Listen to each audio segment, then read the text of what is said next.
To understand how war is truly fought, start with the uniform. In World War II, a soldier's clothing was more than identification. It was shelter, storage, insulation, camouflage, and often the thin line between life and death. What follows are survival lessons written into cloth and thread by men who had no margin for error.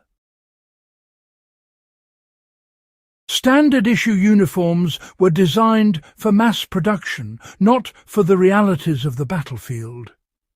Wool greatcoats became waterlogged anchors, boots failed in mud and cold, and camouflage often made soldiers stand out.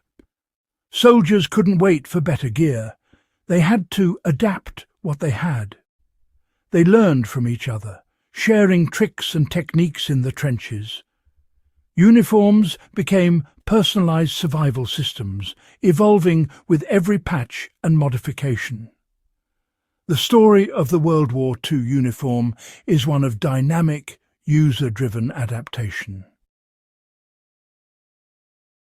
Boots were a soldier's lifeline and their Achilles heel. When leather cracked and soles wore through, soldiers scavenged rubber from tires, stuffing boots with straw or newspaper for insulation. Makeshift gaiters from canvas or burlap kept mud and snow out. Every modification was a small victory against the elements. Soldiers became their own cobblers, fighting daily to keep moving. Survival depended on ingenuity, not issued gear.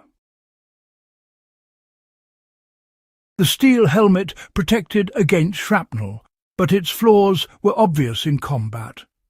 Soldiers padded liners with cloth or foam for comfort and shock absorption. Smooth steel surfaces were camouflaged with netting, burlap, or mud to avoid deadly glints. Helmets were wrapped in netting or chicken wire to break up their outline and attach local foliage. Chin straps were often left unbuckled or modified for quick release, prioritizing survival over regulations. Every adjustment was a calculated risk, balancing protection and practicality. The helmet became a symbol of battlefield wisdom over parade ground rules. Issued pockets were never enough for a soldier's true essentials. Soldiers secretly sewed extra pouches inside their uniforms for maps, food, and personal tokens. These hidden pockets kept vital items safe and close, providing a sense of control in chaos.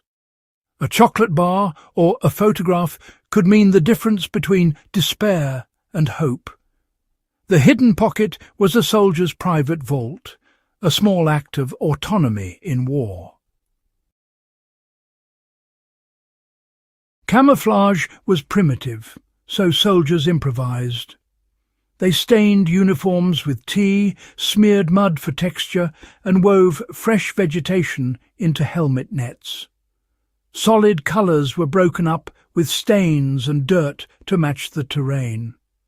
Some soldiers painted their own patterns, adapting to their environment on the fly. These field innovations directly influenced the adoption of modern camouflage.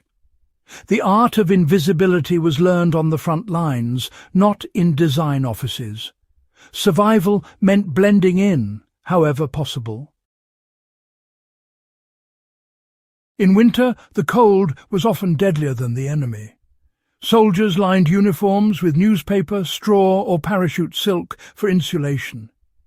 Enemy gear, fur hats, greatcoats, felt boots, was scavenged without hesitation. Uniforms became patchworks of whatever kept a man warm. Dress codes vanished. Survival was the only rule. Resourcefulness was the difference between life and death. Load-bearing gear was awkward and inefficient, so soldiers redesigned it. Ammunition pouches were moved to the chest, straps shortened, and buckles replaced for speed. Makeshift chest rigs kept ammo accessible and protected. Every second saved in accessing gear could save a life. These field modifications inspired the modular vests used by modern soldiers. The best designs came from those who depended on them most. Uniform hacks were acts of survival, not rebellion. Soldiers adapted gear faster than any bureaucracy could. Each modification was tested in the harshest conditions. If it worked, it spread. The real tool of survival was ingenuity, not equipment. These innovations shaped the future of military gear. The true history of war is written in the details of survival. Ordinary people pushed to the limit, adapted and endured. Their resourcefulness turned issued gear into lifelines. The lessons of mud and thread remind us: survival is creative, relentless problem-solving. Subscribe to Survival Logic for more overlooked history that mattered in the field.